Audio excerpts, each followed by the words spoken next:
அனைவருக்கும் வணக்கம்.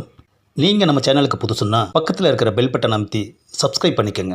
தொடர்ந்து எல்லா வீடியோக்களையும் நீங்கள் பார்க்கலாம். உள்ள போவது யாரு? நீதான். சுத்தம் செய்வது யாரு? நான் தான். பாட்டு போதும், தொழிலை கவனிப்போம்.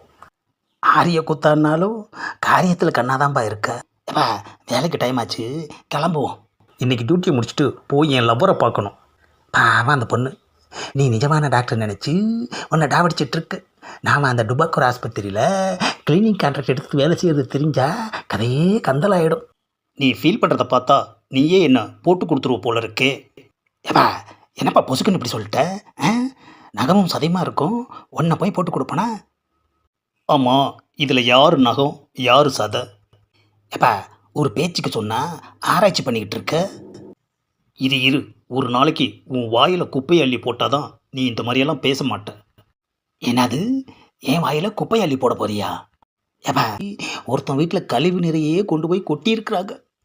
அசிங்கமாக பேசுனா அசிங்கத்தை தான் கொண்டு போய் கொட்டுவாங்க. துப்புரவு தொழிலாளர்கள்னா அவ்வளோ கேவலமாக போச்சா என்ன? சரிப்பா, மொத்தத்தில் அந்த பொண்ணை விட மாட்டேன்னு சொல்ல வர்ற. ஆமாம், அடுத்த வாரம் அவங்க நைனா அமெரிக்காவில் வந்து வராராம். அவர் வந்ததும் நேராக போய் பொண்ணு கேட்டுற வேண்டியது தான். சீக்கிரமாக கல்யாணத்தை முடிப்பா. வாங்குற பணமெல்லாம் வாடகை துணிக்கே சரியாக போயிடுது. டாக்டர் பொண்ணை டாவடிக்கிறதுனா சும்மாவா என்ன? ஆமாம் ஆமாம், ஓசிலேயே ஊசி போட்டுக்கலாம். அல்பமாக இருக்க ஆப்ரேஷனே பண்ணிக்கலாம். என்னது, ஒரு பையன் லெட்டர் கொண்டு வந்து கொடுக்குறான். ஆஹா, நைனா போட்டிருக்காரு, என்ன எழுதியிருக்காருன்னு படிப்போம். A few moments later. அடடே, நைனா ரொம்பவே அவசரப்பட்டுட்டாரே. என்னப்பா உனக்கு தெரியாமையே பொண்ணு எதுவும் பார்த்துட்டாரா என்ன? என்ன பார்க்க வர்றாரு. நீ செய்கிற வேலை அவருக்கு தெரிஞ்சா ஹார்ட் அட்டாக்கே வந்துடுமேய்யா. இப்போ எனக்கே ஹார்ட் அட்டாக் வந்துடும் போல இருக்கு. சமாளிப்போம். எனக்கு ஹார்ட் அட்டாக் வந்தா நீ எப்படி சமாளிப்ப? ஏப்பா நான் உங்கள் நைனாவை சொன்னேன். Later.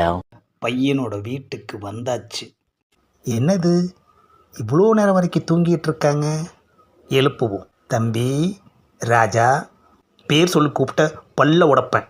என்னது, நம்மளையே பல்ல உடைப்பேன்னு சொல்கிறான். ராஜா, நைனா வந்திருக்கையா. என்னது, நைனான்னு சொன்னதும் இவ்வளோ அவசரமாக எந்திரிச்சிட்டான்? ஒரு வேளை நம்மளை நினச்சிட்டே படுத்திருப்பான் போல இருக்கு. ஆ நைனா, நீ ஏன் நைனா இன்னைக்கு வந்த? என்ன ராசா இப்படி கேட்குற? ஞாயிற்றுக்கிழமை தானே வரேன்னு சொல்லி லெட்டரில் எழுதியிருந்த, அப்புறம் எதுக்கு வெள்ளிக்கிழமையே வந்த? நான் போயிட்டு லெட்டரில் எழுதின மாதிரி ஞாயிற்றுக்கிழமையே வர்றேன். ஐயோ வேண்டாம் நைனா, நாளைக்கும் இதே நைனாவா தானே நீ திரும்பி வருவ, அதுக்கு இன்னைக்கு வந்ததே இருக்கட்டும். ஆஹா, நைனா காலங்காத்தாலேயே வந்துட்டார் ஐயா. வீடெல்லாம் ஏன் இவ்வளோ குப்பையாக இருக்குது? ஆஹா, எதை சொல்லக்கூடாதுன்னு மறைச்சிட்டு வர்றோமோ, வந்ததுமே அதை தானையா கேட்குறாரு. என்ன செய்கிறது, வேலை செய்கிறதே குப்பையில் தானே. என்னது, குப்பையில் வேலை பார்க்குறீங்களா? ஆஹா, தூக்க கலக்கத்தில் உண்மையை உளறிட்டான் ஐயா. குப்பை இருந்தால் தானே நோய் வரும், நோய் வந்தால் தானே பேஷண்ட்ஸ் நம்மக்கிட்ட வருவாங்க. அதைத்தான் அவன் அப்படி சொல்கிறான். இல்லை, கரெக்டாக சொல்லிட்டான். நான் கொஞ்ச நேரத்தில் ஆடி போயிட்டேன். எங்கே நீ டாக்டர் ஆகாமல் போயிட்டியோன்னு. சரி வாப்பா, முதல்ல ஆஸ்பத்திரிக்கு போவோம். நைனா என்னாச்சு உனக்கு? உன் உடம்புக்கு என்ன?